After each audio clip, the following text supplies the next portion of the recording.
Hello, my name is Bela Petheo. I am a former art professor at St. John's and basically a painter.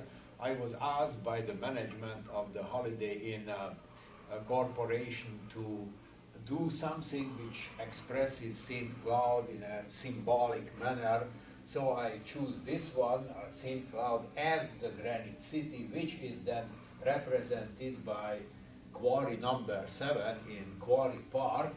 So whatever is important in St. Cloud is happening in front of the quarry. So the quarry, the granite, is the natural setting.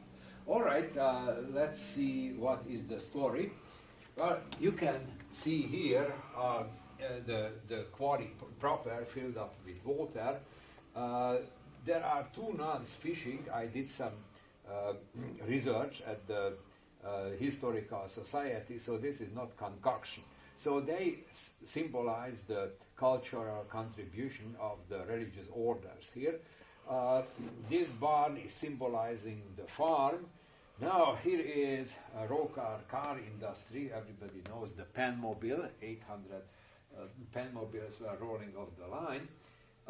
It was a typical middle-class car, and you see a kind of 1926-ish podgy kind of bookkeeper who is coming out to the quarry and watches this beautiful young girl. And there were no bikinis at that time. We are talking about between 1920 and 1940. So she is testing the water, and of course, naturally, she lifts up a skirt, and this older, somewhat lecherous man is waiting. Perhaps the skirt lifts up a little bit higher. This is not escaping the attention of this sweet little kid who is investigating the content of the car with somewhat less than noble intents. Back to this, you see young age, middle-aged, a mother with two kids. One kid is here, the other is over there. And then you see a bag and an old woman, so you put the two and two together, so ends up with old bag. And indeed, she is an older woman, looks nostalgically back into this young girl, saying, okay, honey, yes, I used to be beautiful too, but wait a few more years, you are going to end up like this. From this, we zoom down to a 1926 Ford pickup, researched with the help of Tenworthy. A no-nonsense farmer, no-nonsense daughter, they are drying their feet, they made their rounds, delivering milk, so they don't want to participate in the rest of the doings here, so they take off pretty soon. Well, here is something which we would call nowadays the dysfunctional couple. Beautiful blonde, beautiful baby, husband is a professional boozer, and this is a reference to local beer brewing industry. He is well supplied with reserves in case of this running out. This is the only normal, quote unquote, family here.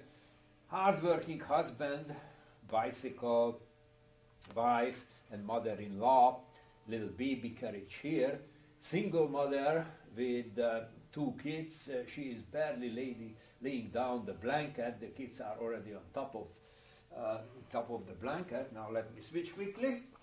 And we see here the village Don Juan, you know, the beautiful guy who is God's gift to femininity, who is surveying from his throne what is available. Well, these two women, they know him, so they turn their back.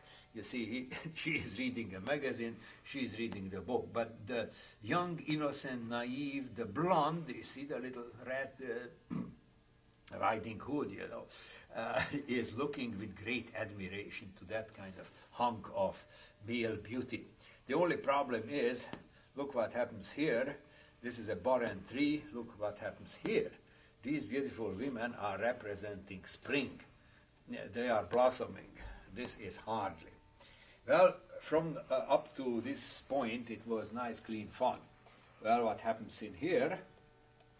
Serious recruiting is going on for the uh, local club, as you can see in here.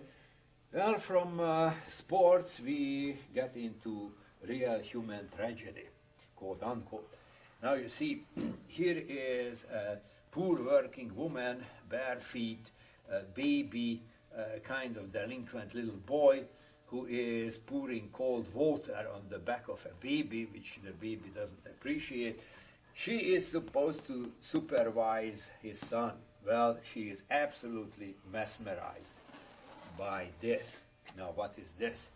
It is a 1940 Packard limousine, absolute status symbol of richness and power. So this is the good life with a quiet resignation. She, okay, I am never going to be part of this. Here is the so-called society lady.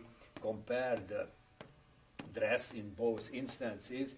Jumps out because she is worried that her daughter, dressed equally fancily, is going to fall flat on her face because she is chasing the dog, and of course the dog is chasing a ball.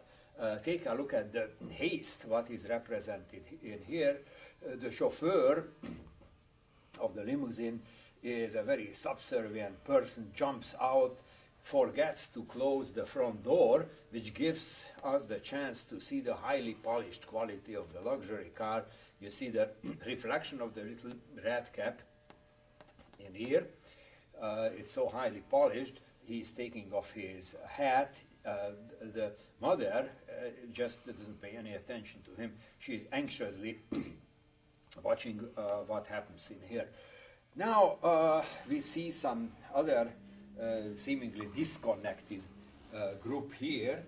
These are women, so to speak, in potential action here, as acting in society. Women totally alone.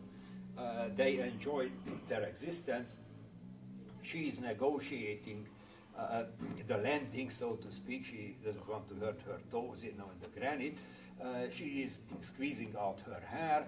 She is drying her hair here, and then this girl is just lounging, enjoys life. She is drying her feet. It is a loner who wanted to have a little privacy. Well, tough luck. This guy tries to get him into the water. The other one jumps, and this one is swimming away. Incidentally, this loner has a counterpart. Let me jump here. This is the other one. She's turning the back on the whole action, what you see in here.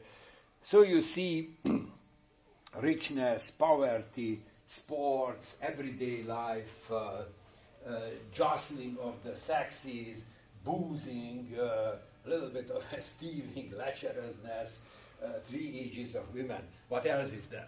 So what I am seeing, that life is acted out not in a vacuum, but in front of this beautiful natural setting. So this makes us the granite city as such.